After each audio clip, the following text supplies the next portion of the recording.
It's fall! It's finally cool outside. It's a little windy today, but I wanted to start outside because it is just gorgeous and hopefully it won't get too cold too soon. So today's video is going to be all about planning. The planner that I'm using for our weekly plans and my mom binder, and I'm going to show you how I organize all of that. So I love planning. It comes very natural to me. So I am a planner by nature and a planner by trade. Yes, before I became a homeschool mom, I actually worked for a Fortune 50 company as a systems project planner. Very, very, very large projects, very, very, very large budgets. So that has come in helpful for the homeschool and for other things. So I have a process that I was trained to do, and it can be translated to any project that you have, whether it's for planning your homeschool, whether it's for planning out a birthday party, or planning how you're even going to get all of your tasks done for the day. There is a process. So if this is something that doesn't come naturally to you, leave me a comment below and let me know, is planning something that I can help you with, particularly planning your homeschool? I have already planned out my whole year, but I would be happy to do a video for you about how I planned our homeschool year, if that's helpful for you now. Or maybe I'll just wait until spring when I start the whole process and bring you along. But today I want to talk briefly about how I planned the year and then what I do from week to week and show you my planner. So let's go.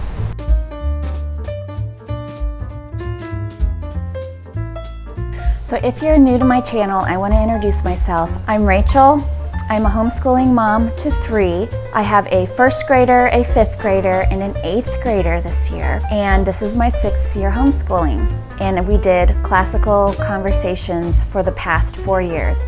This is the first year that I have decided I'm an eclectic homeschooler. I still believe in the classical education, but I also am really drawn to Charlotte Mason's side, and I'm trying Gather Round this year, which is unit studies. So I guess I'm officially an eclectic homeschooler this year. My point being, the way that I've planned this year, I've never tried before. I've never had to do it this way before.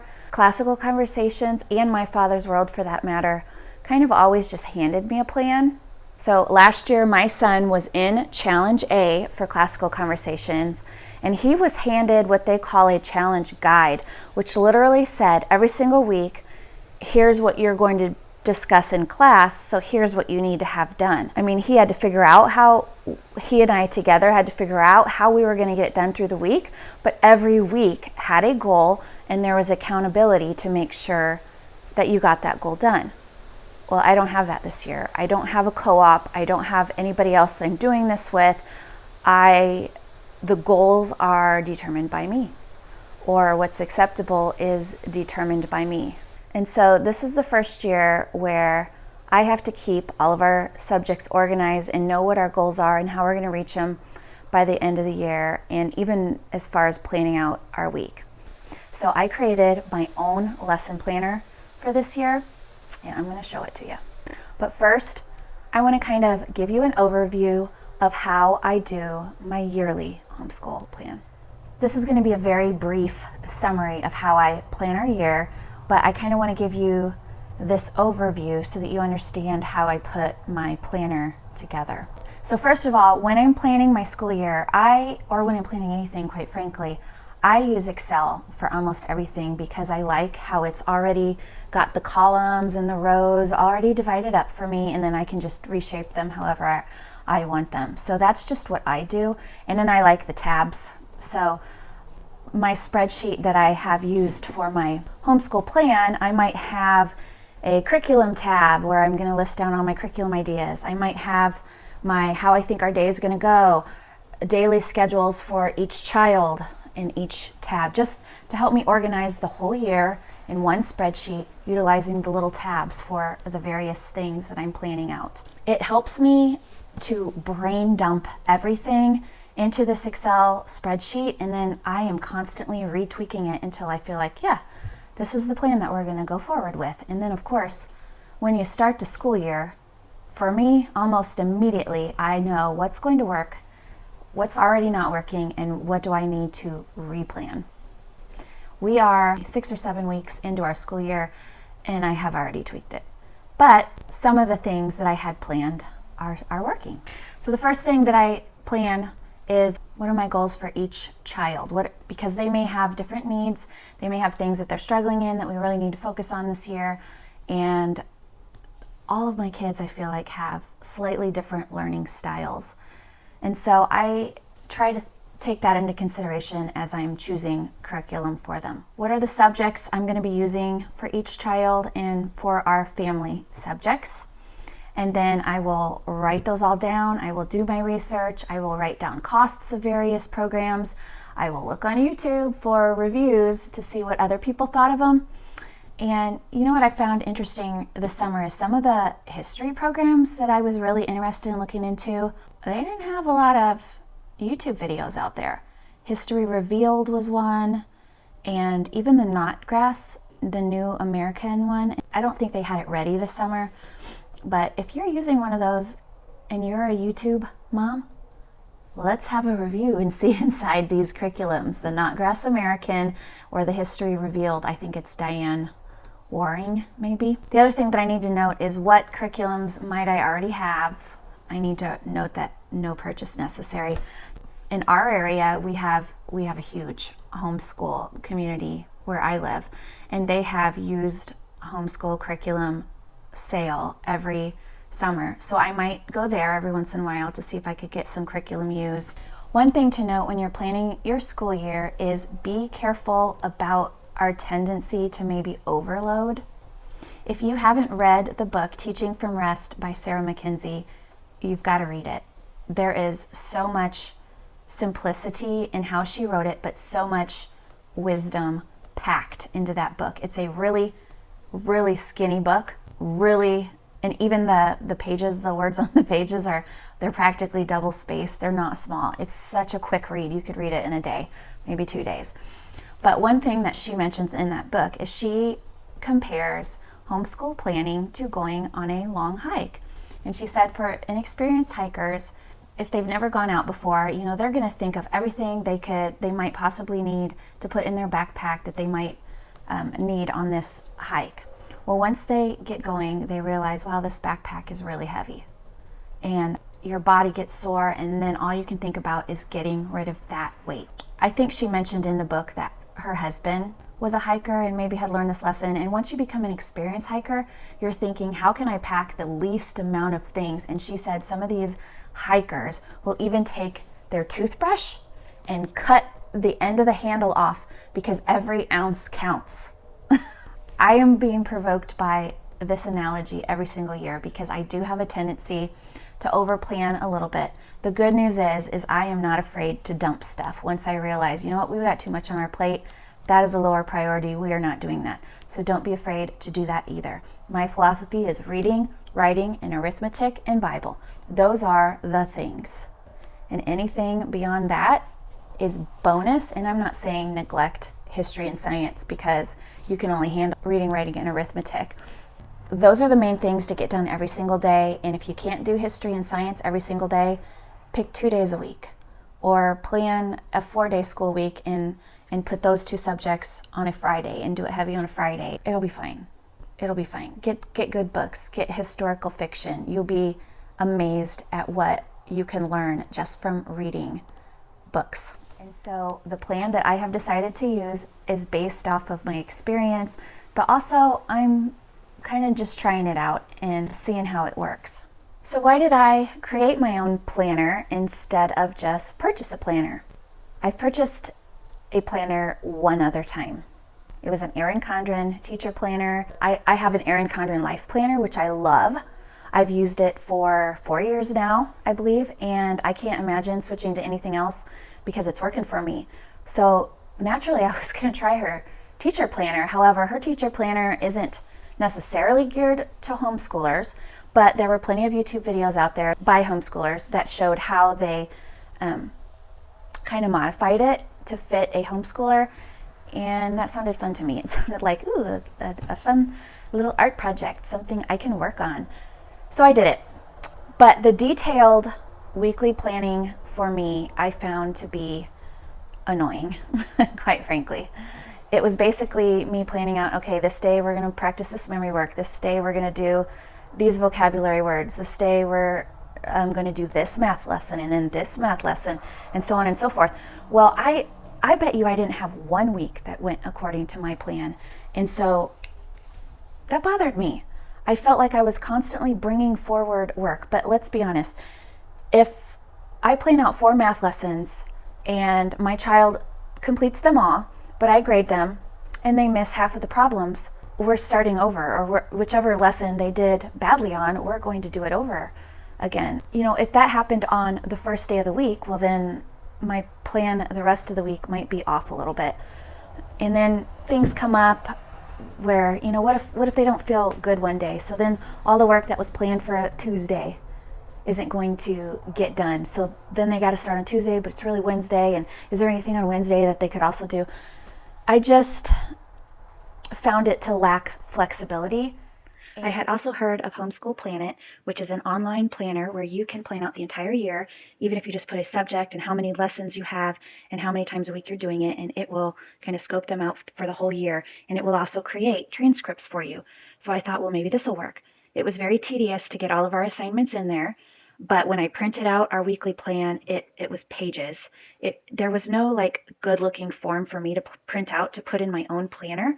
And then I found I'm still going to have to go in every single day and check what was done and what was. I really don't want to have to get on the computer every single day to update this. Just to move the assignments forward, I still felt like, you know what, it's just going to be easier for me to design my own planner and just write it down the good old-fashioned way. And I also felt like I don't really need this. All I need to know is, in a nutshell, what do we need to do every day? So I'm going to show you my planner, and I also want to note I designed my own lesson planner this year because I am a task list maker. I'm a list maker. I like to check boxes off. I like to have goals. But I'm not going to list out every single math lesson that we're going to do for the week. So I'll show you what I did. I literally created it according to how Rachel's brain works. I hope when you see the inside of my brain, it doesn't scare you. Okay, so this is my Makeshift teacher planner. I talked a little bit about it in this video about the Happy Planner hack. So I went to Michael's at beginning of August, the end of July, I can't remember. So they had all of these 90% off, and so I grabbed a bunch of them so I could also reuse some of the other discs. But after I got it home, I was like, you know what? I can reuse a lot of things in this planner. So I did. And in fact, I bought a couple. Actually, I think I bought 3 of these planners. This is one of the larger sizes. And I combined some of the tabs. So I reused, so this is more than a planner. This is literally my custom using my Happy Planner hacks. And I bought the tool disc punch because Michael's didn't have any of the Happy Planner disc punches available. I don't know how I feel about this because I was punching today and it kept getting stuck. So I don't know if that is just a fluke or if it's because it's still new, it needs to be broken. But right here where the little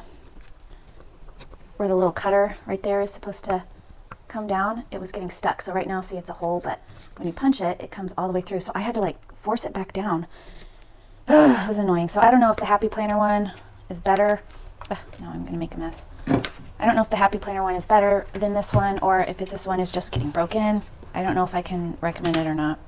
But I didn't really have a choice because I needed the 11-hole punch. And like I said, Happy Planner, the only one I could find was a 9-hole punch. So everybody snatched those babies up. Okay, so in the 2020 planner, they already had both a 2020 and a 2021 calendar, so I have that. And then they had this handy list here, which I haven't done anything with, but I left it in here just in case I can think of something for it. It has Wednesday, Tuesday, Friday. It has those next to it, but quite frankly, who cares? I'm just looking for the number, so I figured that wasn't a big deal. And then on each of these pages, it had these other little like monthly important dates, get it done. So I've made a few notes here. These are our morning time subjects. This is kind of our rough schedule, which I'm actually going to show you something detailed. So this was my original idea, and I actually put it in my Excel sheet. Now, I already talked about this in this other video, but I'll just mention real quickly. I bought these at Walmart to cover up from this other planner where it says November there. So I have reused these tabs for my own little plan. So this is our weekly block schedule. I don't have it down by the hour because that's just really tedious, and I feel like it's setting me up for failure because there's just always constant interrupters during the day.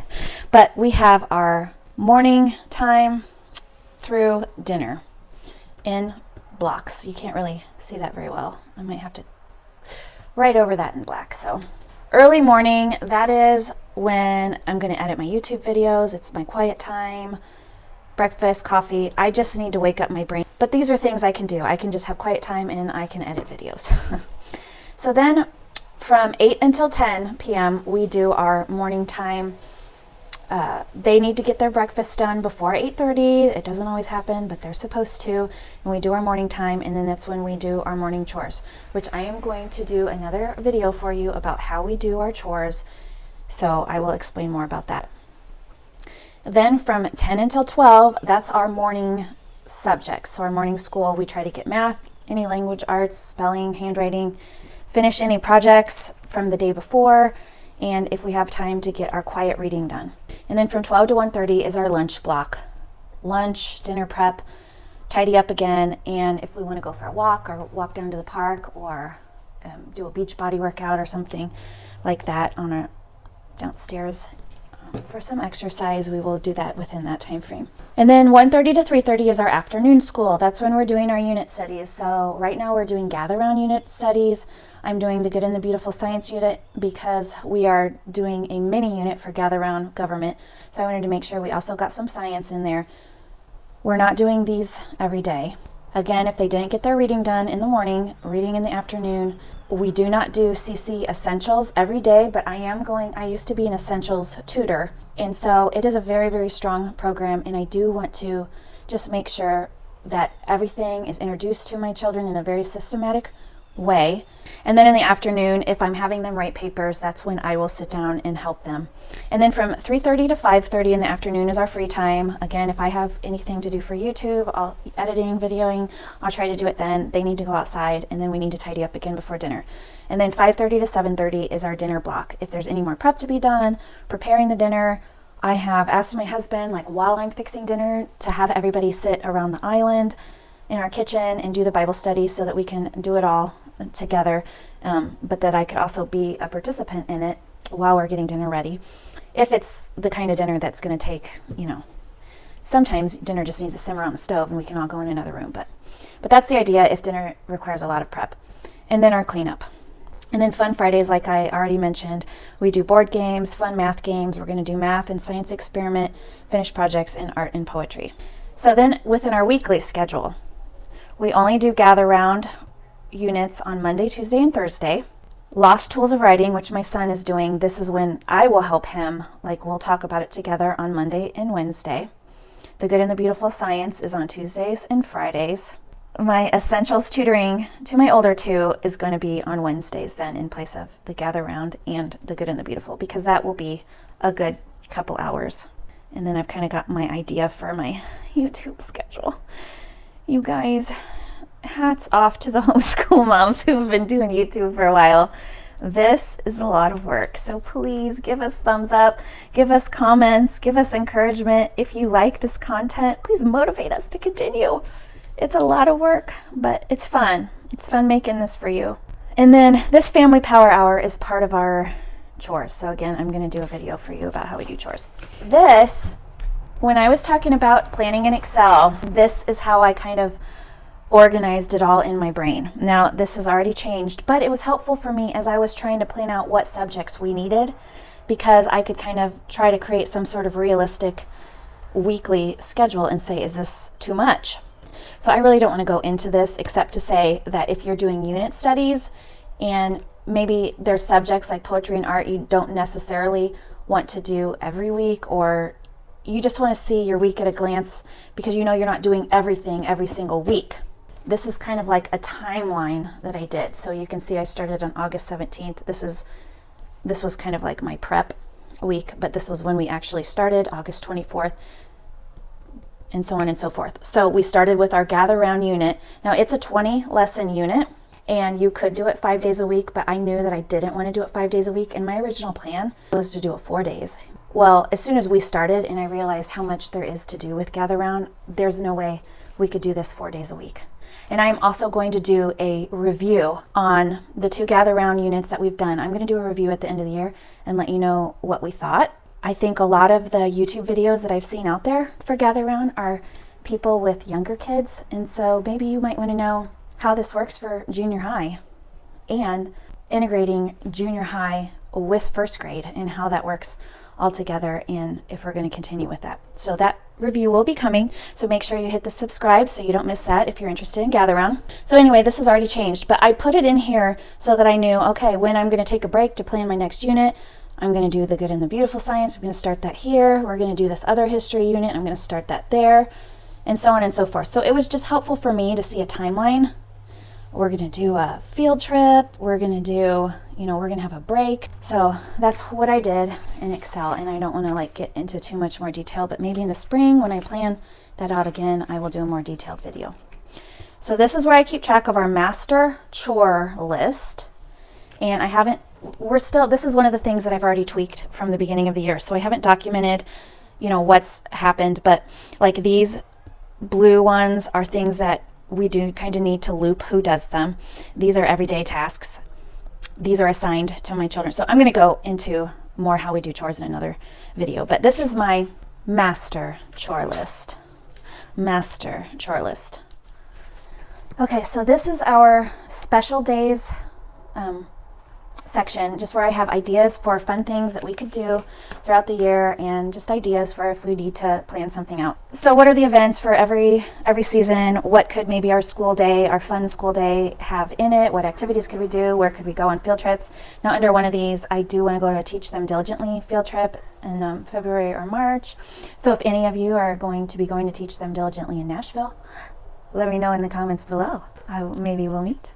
And then this section right here was a little brain dump for me about some rewards. So I'm trying to motivate my children to get all their work done every day, to get all their chores done every day, and then I'm keeping track of some rewards. We're still kind of stumbling along with this, so I don't have a firm process yet, but when I do, I'll let you know. This was just my little idea for fun day planning. So again, I like lists. Well, what are we going to do? Or do we need special food? Do I need to buy any supplies? What's my to-do list? And then any other things that I might need to note, especially if you're going to go somewhere. You might need to note your plan for the day, who you need to call, how much it's going to be, if you're going to invite anybody. So I kind of designed these fun little planning pages for myself. And then my next tab is my progress tab. So this is how I am tracking what we're accomplishing. My state does not require portfolios. It does not require me to submit grades. It does not require me to send my kids to testing. None of that. So I don't really keep track of my kids' grades right now, but I would like to remind myself when I feel like a failure, especially January, February. If you're new to homeschooling, those are hard months. And this will be encouraging to me to see how much we have done. So my plan for this year was I kind of put in the scope and sequence for everything that we're doing. And then when we accomplish them, I'm just going to check them off. So I haven't updated this yet because I know what lesson we're on. We're on lesson 7 or 8. So this is something you can definitely go back and say, yes, this is what we did. So I also put these little flags on here just to let me know what the subject was. So again, this is the family subjects tab. Family subjects on this side. I put progress on this side. And then this is our Apologia, Who is God series. I don't expect that to take us the whole year, but I don't have anything planned after that because I just want to see how that goes in our morning time. And then our Earth Science unit, I actually think we're done with 7. This went a lot slower than I anticipated, and this is on pause right now because I want to do the government unit so that it's mostly finished by the time we go and vote, so I can take my kids to the polls with me and they'll know a little bit more about how our government works. So we've done a couple of our government lessons, the good and the beautiful. We have started Pioneers and Patriots. We haven't done anything with that yet, but I'm thinking when we these are very, very short stories, so maybe the week of Thanksgiving. If we're done with the government unit, the week of Thanksgiving, it might be good to go through some of these. This is really just more for a filler, and it's more for fun, but it is historical fiction. My essentials, CC Essentials, Scope and Sequence. Sorry for the numbers. I had a very busy 7-year-old who wanted to write numbers in this, but I can still see, so I figured no big deal. And then their interactive notebook, which they have started. So then I have my son's Drew. I have this in here in case I need to make notes about anything. I just kind of threw that in there. This was some ideas I have for books that he's read, but actually I can't remember what book he just read. I need to write it. His Saxon math, and then I have his Latin scope and sequence here. And then my daughter, same thing, sheet of paper. She's already read. I don't even know if I need to keep track of this because I introduced her to the Babysitters Club, and she's like literally reading one book every 1 or 2 days. She's devouring them. So she's getting plenty of reading in. But her language lessons, scope and sequence is in here. I need to just kind of check it off, how much progress we've made. We're probably, I don't know which, we've actually done very well at keeping up with this, so I need to go see how far along we are and update this. And then her Singapore math scope and sequence, Institute for Excellence in Writing Units. And then my youngest, she drew me some pictures, so I threw them in here in her tab. She loves that glitter glue.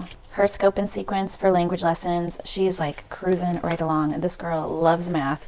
She's ahead of her grade level in math because for Singapore, the level 1 is really like 2nd grade. And she's already almost through it. And then miscellaneous, I threw this in there in case I needed it. I'm not really sure. But actually what I was thinking is since my son is probably doing high school next year, when I start researching high school transcripts, anything that I find that I might need, I thought I might want to print it and put it in here for reference to figure out how are we going to do that? And how am I going to keep track of all this stuff? Okay, so I'm going to start on my lesson planner. I'm going to start in October. I have my month at a glance, you know, all the things I have to feel like, oh my gosh, end of October, I have to start Christmas planning. I cannot stand doing too much Christmas planning and wrapping and buying and all that in December. I want to be done before December. Is anybody else like that? So I've kind of already started. I need to start working on this so that I don't feel like I'm behind.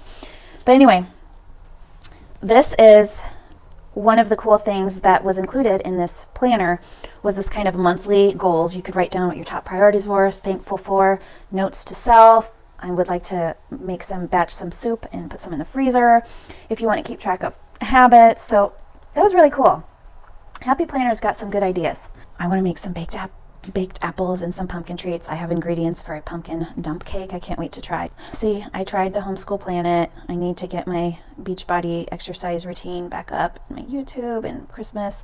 And then we are going to do a field trip to the Capitol before the election. So it also came with like these daily tasks for every single week, but I just put a few of them in my monthly. So if there's something specific I want to plan out, like my Fun Friday, because every Fun Friday is going to be very different, and I do like the checklist. So I used that for my first Fun Friday in October. So this is the planner that I created. This is how my brain works. I can put high level, first of all, in my homeschool planner, I really don't care about the weekend. So all these homeschool planners that have Saturday and Sunday in there, nope. I don't care about the weekend. One box for the weekend, like if I need to grade papers or I need to do something to prepare, this is fine. But I have a completely separate planner for my life. I'm not planning my life in my homeschool planner. So this would be like if we're going to do a field trip or we have a doctor appointment one day that's going to interrupt our day. Let's just put it in there. Maybe something that's not typical could go up here. I also thought, well, maybe if I want to do some meal planning, I could put that up there because meal planning kind of does interrupt my day. If I need to do some dinner prep, depending on how long it might take, it might affect what we're going to do in the afternoon or what my involvement is going to be in the afternoon. It just depends. So anyway, I don't need a very large box for this. I put all of our daily subjects here, and then if we do them, check, check, check, check. That way I know we're getting the stuff done. Bible, if we missed a day, it's kind of like your lesson planner habit tracker. We want to make sure that we're getting the things done. I put some ideas for some daily habits that I want to do. Waking up on time, really, that means I've made it a goal this year to get up earlier. I'm not a morning person, so getting up between 6 and 7 is a challenge for me. So I want to track, how well did I do? Am I drinking enough water? I really need to cut down on the sugar. How did I do? So these are just some habit tracking ideas for me. what chores do I need to do for the week? So this is purely for me, not for my kids. My kids have a completely different chore schedule. This is Mama's. What do I need to get done on my house this week? Back to over here, our weekly activities. This is just Friday, science experiment and art or poetry once a week. So then as I'm planning for the next week, I might need to have a to-do list. Like when I was planning for this video, I went ahead and printed off the rest of my, notebook months, pages. So that's the type of thing that could go over here. Or maybe I need to call my friends, and I need to call wherever we're going for our capital trip and make sure that it's going to be open. So those are the types of things I need to put in my to-do list. And then as far as like art and science experiments, I need to look ahead and for next week's and see if there's any supplies that I need to gather. So that's what this kind of list over here is for, extra supplies. And then I couldn't think of anything for down here, so just a blank box, and I'm sure if I need it, then I have space to jot extra notes down. So I did not date it. It just says October. I started to date each one, and I thought, why? I can put in what the date is if I actually need it, or I can just put week of down here, and then it's reusable. This is my planner. More of these checklists if I need them. These notes pages I went ahead and put in there because I feel like every single month there's always some sort of project where you need to brain dump. So like in June or July, that's when I was writing down ideas for curriculum or ideas for school planning, because maybe I wasn't in front of my computer to put it in my Excel spreadsheet. So I need a place to put it. I got to get it out of my brain, or else it just bothers me. It literally wakes me up in the middle of the night if I don't get it out of my brain. So yeah, this is my planner. I went ahead and printed off for the rest of the year, but I did not print off past December because I want to see if it works first. Christmas is going to be a very different school time for us. It's going to be full of more fun. That is one thing that I do well for my kids, where I am very fun in December, which is why I hate to have to still go shopping and hate to have to wrap the gifts. And then my monthly year, so this is off. This is like, but I could always redo these dates. I know that like Etsy, or probably even if I just go to Michael's, I could get little number stickers if I wanted to, and just put a little sticker over each of these numbers if I wanted to redo it. And then I just have the little daily checklist in there. So we'll see if my planner works out. I will let you know if it does, and if I switch to something else. This is my Makeshift planner. And then I have my mom binder. So mom binder, first of all, let me just give a shout out. I'm going to do a supply video, my favorite school supplies or school supply must-haves. That is coming up, and this is going to be on the list. These binders from Staples. And Staples is the only place where I know to get them. But these binders, the corners are reinforced with this rubber. This one is just now starting to break, but these are the only binders that I will use now in my homeschool. I mean, as soon as I find, like if I find these binders used anywhere, I snatch them up. And when I get my rewards at Staples, this is what I buy, because this binder is 5 years old and it is still going. The only thing that I've ever found is these little pockets. Sometimes if you shove some of the papers in there, it's come unripped there, but you know what? I've taped them down. This part isn't a big deal. On most binders, I feel like this is the part that goes bad very quickly. So these rubber enforced binders from Staples are the number one thing for me. I don't have a teacher's manual for every single thing, but there are things that I may need to reference. So let me show you what I mean by that. So my daughter's language lessons books. If you watched my language lesson video, you know that this book came book bound. I had Office Depot cut off the binding so that I could have it spiral bound. Well, in the book bound, the teacher's manual, the teacher's scope, everything for teachers is all mixed in with the children's lessons. So I took out the teacher's stuff and I put it in my binder. So my girls only have their lessons spiral bound. They don't have any teacher stuff in there. This is the teacher stuff. So that's my youngest's teacher stuff if I need to reference it. So it's just a scope and sequence, and it's like recommended books, recommended and like ideas for activities, if you need fun games to play, to review things. So anyway, these are just little helps if we need them. So if she has a lesson that says play this game or play that game, or then I'll have it in here for that reference. Answers, I don't need the answers. So they're all just in there just in case. My son's Saxon course description, what is the weekly test, 1 hour time limit, just the little stuff that I may need to reference. the apologia. It kind of just gives a little overview about what's an apologia. So I don't reference this binder a lot, but if I need to, it's in here. So that's all this is. Now, this tab, we are going to reinforce some classical conversations, memory work. So I had these printed out from 3 years ago when we did this. Some of it might be slightly different. This is kind of an overview of each week. So those are all in there. And then the one week that we did it on Fun Friday, I had that week in the page protector, and I clipped it up to our fireplace, the little string that I have hanging around the fireplace with clothespins. So they had it up there all week. So I have all these extra page protectors here in case I want to put all of those in a page protector. And then classical conversations essentials. These are just ideas for games that we've done before. Just have them all in here in case I need an idea. And then I have extra pages here that I had printed from IAW. And then extra stuff that I had collected from CC through the years. If I want my kids to do a presentation, here's presentation ideas here. If we want to do our timeline song through CC, these are the timeline song motions if I need to remember them. So I just kind of have this all here for reference. And then of course, since my son did Challenge A last year, I have this handy reminder of how to facilitate discussion using the 5 common topics. So that is my kind of teacher's mom binder. So I had to come back outside because it's such a nice day. I'm so not looking forward to winter, but so I hope seeing the inside of my brain was not scary to you, and I hope it was helpful. This is the third part of my organizational series that I've done. So if you have not checked out my homeschool room tour or how I organize my supplies, you should check those out. The process that I go through for organizing supplies can be translated to anything that you're organizing. I mentioned in that video that I need to organize or redo my kitchen pantry. I will be sure to bring you along for that and show you that I use the exact same steps.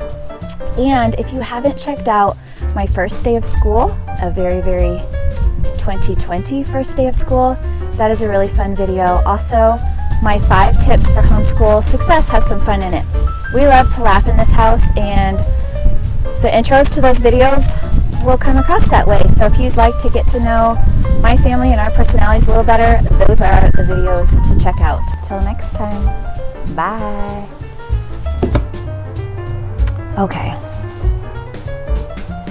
I'm going to move.